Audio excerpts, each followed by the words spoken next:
One of the major changes in Office 2007 that kind of happened behind the scenes was the fact that they changed the default file format to an XML-based format.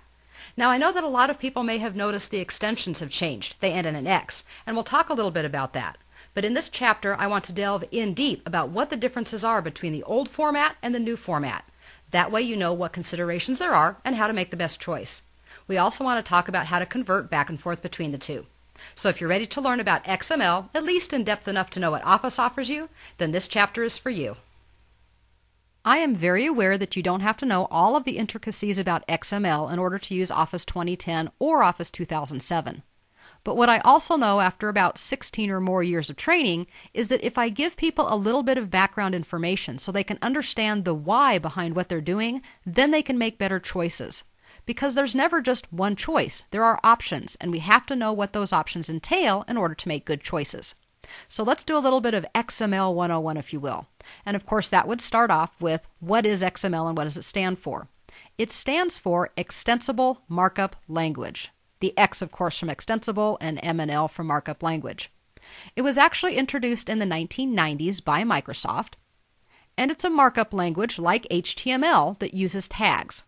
Many of you are going to be familiar with HTML, or the language of web pages for the most part, and the thought of a tag is simply a marker, if you will, that defines what something is.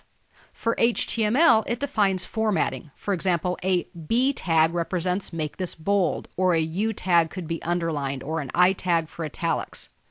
XML is going to be a little bit different, but the concept is exactly the same. Both of these are flexible, universal formats for structured documents. What XML does is it actually stores data as plain text, and then it uses the tags to identify what the data is, not necessarily how it's formatted. HTML uses the formatting tags. XML actually identifies what the data is. The tags in XML are customized, and this enables you to define it, to transmit it, to validate it, and then to interpret what the data is, not only in one application, but between applications. And that's where the true power comes in. The question most people have then is, okay, I get that, but why do we care? Well, you care because it's a common, universal data format. And if you think a little bit deeper, maybe what you know about data is that sometimes it can be tab delimited, and you can open tab delimited data in a variety of applications. The same thing is true here. Because it's universal, it makes it flexible. That means that it can be read by various applications, various platforms, and various browsers. So we can certainly use it in Office 2010 on a Windows environment using Internet Explorer 8, we all know that, but it actually goes way beyond that. Any application that can read XML can use it, and it can go across platforms, including Linux and the Mac. We can also use something called a standard transformation. Now, I know that gets a little bit technical, but basically it means that we can very simply extract and repurpose the content to be used in a variety of different places in a variety of different ways. In addition, XML files are usually smaller, sometimes up to 75% smaller than the old binary version. That means that they're going to be easier to store, they're going to be easier to transmit, for example, over the internet or in email, and all of those make sense with the way we use computers and technology today. Another thing that's interesting is that macro code is not supported by default, so there are fewer security issues. If you're moving these files back and forth across firewalls between locations or between people, you're probably not going to run into issues.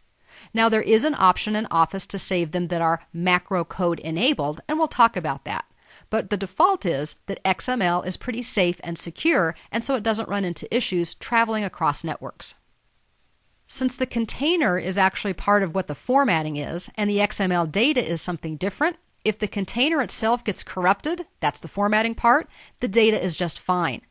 So this means that in the unusual circumstance that a file does get corrupted, we probably can recover the data, even though you may have to add some formatting to it. And all of this really just comes about because we need to transition from the old binary formats, the .doc and .ppt that we no longer need to use because they don't really meet the new demands of the way we work. They were great 20 or 30 years ago, but fact is, technology has changed and the way we work has changed. Therefore, the file format has to change as well. So how did XML evolve as far as Microsoft Office is concerned? Well, XML support was first introduced in Excel in Office 2000. It was known as Open XML. XML for Word was added in Office 2002 or Office XP. Microsoft announced it was going to go ahead and co-sponsored standardization of the new format with ECMA International in 2005. And that format, the standardized format, is called Office Open XML, sometimes abbreviated as OOXML. Word and Excel XML support continued into Office 2003, and then almost a decade later we can see that XML became the default file format beginning in Office 2007. So people who say XML is new are actually a little bit mistaken. Because it's not new, it's been around for quite a while, it just wasn't brought to the forefront. We actually get to see it in 2007 and 2010 as the default file format brought to the forefront. So how do we work and what do we care about XML in Office 2007 and 2010?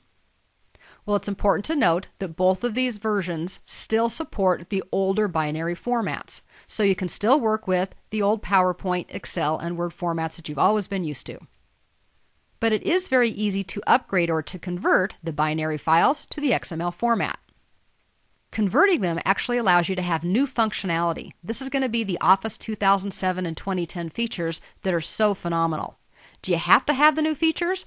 Well, no. But just like we use a word processor now instead of an old manual typewriter, we want to make sure that we're able to use all of the functionality that Office 2010 allows us to have. And the only way to do that is to make sure we convert our documents into the new format.